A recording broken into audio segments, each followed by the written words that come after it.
Bismillahirrahmanirrahim. Assalamualaikum warahmatullahi wabarakatuh. Waalaikumsalam. Alhamdulillah wassalatu wassalamu ala Rasulillah wa ba'du. Bapak dan Ibu hadirin dan hadirat yang dirahmati oleh Allah Subhanahu wa taala. Kita bersyukur pada Allah bisa melaksanakan kembali sholat tarawih yang yang kelima. Mudah-mudahan apa yang sudah kita lakukan diterima oleh Allah Subhanahu wa taala, menggugurkan dan menghapuskan seluruh dosa dan kesalahan kita. Amin ya rabbal alamin. Hadirin dan hadirat yang dirahmati oleh Allah Subhanahu wa taala, buah atau hasil dari ibadah puasa adalah takwa. Takwa adalah imtisalul awamirihi wajtinabun nawahihi. Cerminan orang yang bertakwa adalah mengerjakan perintah Allah dan meninggalkan larangan Allah. Nah, pada malam hari ini saya ingin kita barangkali menghafal ayat atau surah yang surah tersebut termasuk dari evaluasi atau juga hasil dari ibadah Ramadan kita. Surah Al-Humazah saya ingin membahas, saya ingin mentadaburi secara bersama-sama apa sih isi dari surah Al-Humazah. Barangkali kita hafal, kita baca bersama-sama. Ayo kita baca. A'udzubillahi minasyaitonir rajim. Bismillahirrahmanirrahim.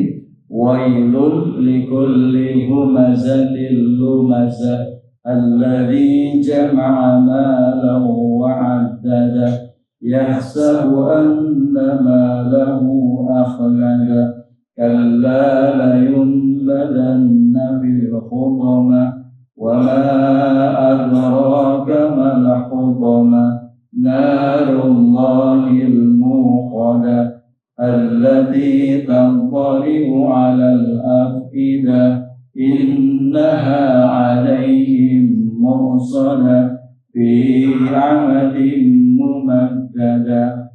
Lihat Pak, Allah, Bapak Ibu, Allah menyatakan wail, celaka, binasa, hancur, sengsara. Bahkan ada sebagian ulama tafsir mengatakan wail itu adalah nama sebuah tempat di neraka. Siapa yang celaka, binasa, sehancur dan kemudian masuk neraka, wail likullin, li bagi kul artinya semua. Siapapun dia, mau kecil, mau tua, mau muda atau juga laki-laki atau perempuan, bahkan kalaupun dia muslim, maka dia akan celaka. Kenapa? Humazatil lumazah, ketika dia melakukan perbuatan humazah. Apa itu humazah? Ya'ibun nas alladhi ya'ibun nas biqaulihi. Ada sebagian ulama tafsir seperti Ibnu Abbas mengatakan alladhi ya'ibun nas bifi'lihi. Tapi memang bedanya dikit Pak, antara humazah dengan lumazah itu bedanya ha dengan lam. Humazah dengan ha, lumazah dengan lam.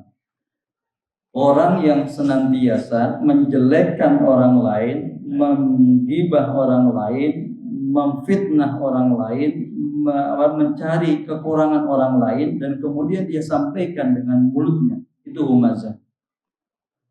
Jadi sesuatu yang ada pada diri orang terkait dengan kekurangannya, meskipun itu benar adanya, ketika orang itu tidak suka, namanya apa Pak?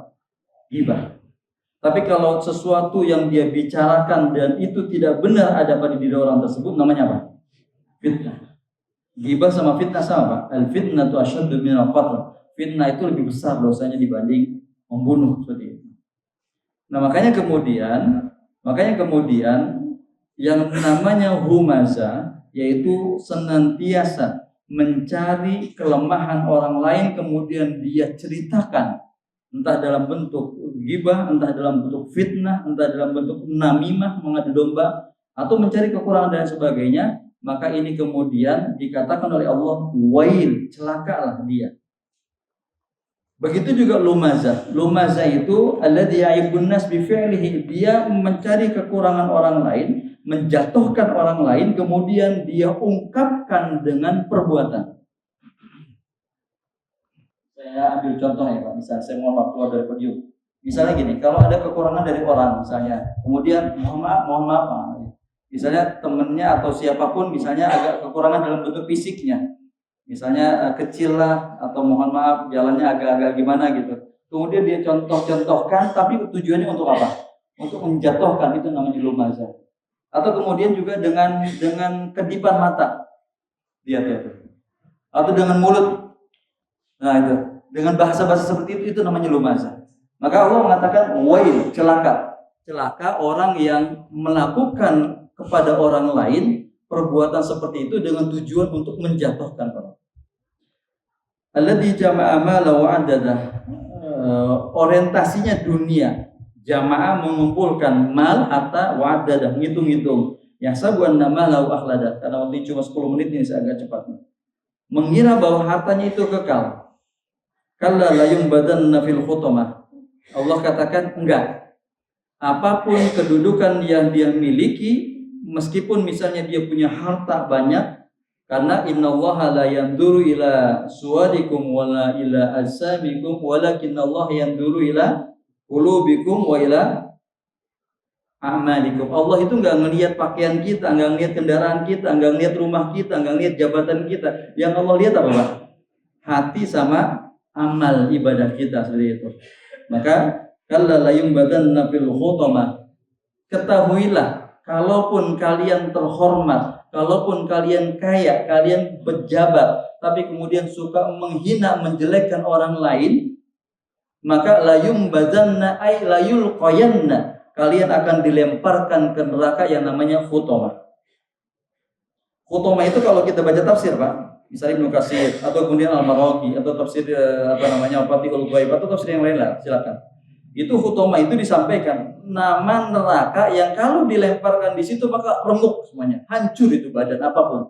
Jadi ketika dilemparkan ke neraka khutamah maka hancur itu apapun itu. Nah, Allah kemudian menjelaskan khutamah itu sifatnya ada 5 nih di sini sebutkan. Bagaimana neraka khutamah? Wa ma adraka mal khutamah? Yang pertama, narullahil muqadah. Neraka khutamah itu adalah narullahil muqadah, api yang sangat besar, dan itu apinya yang Allah miliki, bukan api di dunia, Pak. Dunia juga api Allah. Tapi apinya neraka itu 100.000 kali lipat panasnya, bahkan lebih. Jadi apinya api yang besar, gitu Allah katakan api yang besar, dan itu adalah api yang Allah sediakan sendiri. Ada yang bawa korek nggak, Pak? Sekarang ada yang bawa korek nggak? Udah buka ya, boleh ya. Coba kalau ada yang bawa korek, nggak usah lama-lama, Pak. Nggak usah 5 menit ya, 1 menit aja coba. Tunjuknya atau jempolnya deh. Di ini kan. 1 menit aja coba. Merah nggak tuh? Ya melepuh ya kan? Itu 1 menit, Pak. Nah ini nggak tahu, ini apinya besar itu. Bukan ukuran korek, bukan ukuran kompor itu kan. Apinya besar sekali. Yang pertama, yang kedua, allati tattali'u 'alal afidah. Sifat neraka khutamah, sifatnya Bapak, ketika seseorang dilemparkan masuk ke neraka khutamah, tattali'u. Kalau bahasa Arab itu tattali'u, ittala, yattali'u itu beda dengan ro'a. Kalau ro'a itu ngelihat, Pak. Ro'a itu Ahmad, saya ngelihat Pak Ahmad. Bapak juga ngelihat, oh itu Pak Ahmad. Ro'a itu Ibrahim, saya lihat Pak Ibrahim. Oh Bapak juga ngelihat, oh itu Pak Ibrahim. Tapi ittala itu tuyur misalnya. Saya ngelihat burung di atas dahan sana. Kata Bapak, mana? Kok saya nggak ngelihat itu kan? Makanya kalau orang belajar, biasanya untuk mencari, mendapatkan sesuatu yang agak susah dipahami, biasanya disebut dengan mutola. Mutola itu melihat sesuatu yang memang itu tidak bisa dilihat oleh semua orang, tersembunyi gitu, Pak. Makanya kemudian di sini Allah katakan, allati tattali'u 'alal afidah. Afidah itu fuad itu hati, jantung, Pak. Jantung itu kalau dilemparkan ke neraka khutamah, jantung posisinya di bawah kulit, di bawah daging, di dalam tulang, tapi jantung pun ikut hangus. Ketika dilemparkan ke neraka khutamah, semuanya hangus sampai jantung yang nggak kelihatan pun hangus. Gitu, Pak. Gambaran Allah Subhanahu wa taala, neraka khutamah itu apinya besar. Ketika seseorang dilemparkan ke neraka tersebut sampai jantungnya pun hangus, seperti itu. Allati tattali'u 'alal afidah innaha 'alaihim mu'salah. Yang ketiga, Allah katakan, ada yang mengatakan mu'sadah itu artinya mulsiqah, nempel. Kalau seseorang dilemparkan ke neraka khutamah, maka dia apinya nggak pernah padam, nempel terus di badannya. Atau yang keempat sifatnya, ada yang mengatakan mu'sodah itu artinya mughliqah, tertutup Pak. Neraka tapi tempatnya tertutup, atapnya juga tertutup. Jadi kalau ada yang apa namanya, waquduhan nas wal hijarah, apa neraka itu? Bahan bakarnya dari apa? Batu sama manusia, dan itu tempatnya tertutup. Kalau kita pernah lihat dulu bakar batu itu di daerah mana? Kerawang itu kayak apa? Kobong ya. Di kobong itu Pak. Di kobong itu artinya ya udah tempatnya ketutup gitu. Kullama aradu ay yakhruju minha u'idu biha. Itu kan ada. Kullama aradu ay yakhruju minha, ketika ada yang mau keluar, u'idu biha, dibalikin lagi, enggak bisa keluar juga, memang tempatnya ketutup. Jadi neraka apinya besar, kemudian ketika dilemparkan itu hatinya langsung kebakar. Yang ketiga, apinya nempel terus, tempatnya juga tertutup, dan yang dahsyatnya coba, yang kelima Bu, terakhir, orang yang masuk hutomah itu apa? Fi amadim mumaddada. As-salatu imad. Imad itu artinya apa Pak? Tiang. Posisi dibakarnya adalah di tiang yang gantung. Kalau tiangnya nempel, maka ada ulama tafsir mengatakan bisa jadi kenapa kok Allah menggambarkan sangat dahsyat siksanya gitu kan? Karena kalau tiangnya nempel ke bawah, bisa jadi itu ketika orang dibakar tapi diikat, kakinya nempel ke bumi atau ke tanah, dia bisa gerak-gerak gitu. Ketika dia gerak-gerak, ada rasa jeda bahwa dia tidak merasakan panas. Tapi ketika itu tiangnya digantung, dia diikat di situ, maka ketika dia dibakar, maka setiap detiknya merasakan panasnya siksa neraka utama. Dan itu siapa Pak? Orang yang mengucapkan asyhadu an la ilaha illallah wa asyhadu anna Muhammad Rasulullah, dia bisa masuk surga, tapi kemudian ketika dia mencela orang lain, dia menghina orang lain, ketika dia mengucilkan orang lain, ketika dia menggibah orang lain, ketika dia memfitnah orang lain, dia masuk ke neraka utama.